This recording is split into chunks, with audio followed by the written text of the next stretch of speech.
The financial skills that I learned from saving really helped teach me how to manage the day-to-day financials of owning a business.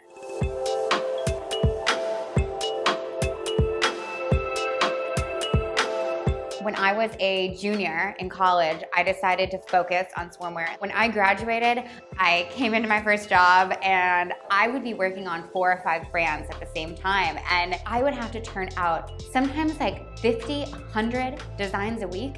It was the perfect opportunity to learn how to start a swimwear business. If I wanted to start my company, I would need to save about $23,000. It was now or never, and now is the time to make it happen. It was the financials that intimidated me the most. So I made a spreadsheet. If I went freelance and charged hourly, I could try to keep doing the job I was doing at the startup, and then I could take on all these other freelance clients. It started to get really overwhelming. I would eat dinner at my desk. I stopped going out. When I tallied up my hours for the week, I would see that there would only be 5 or 6 hours in a 24-hour period of time that I wasn't working. I just started to get really frugal. I cut the cable bill.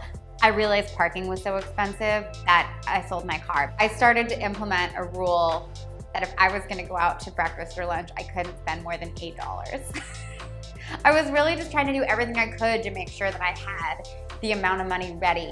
I started asking friends that worked in finance or that I felt like really had a handle on how banks worked, what I should do. Is there a certain kind of account I should do? Is there a certain kind of credit line I should open? Like, what's the best way to do this? And everybody kept telling me to open a high interest savings account. And I have to say it was the best thing because it really helped me grow the savings that I did have so much faster. My advice for anyone who wants to start a business is think of whatever you're not good at and learn that.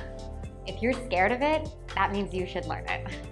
Since launching Sidway, I've gotten married, I've had a baby. I really hope that I can grow Sidway into a company that helps support me in my future.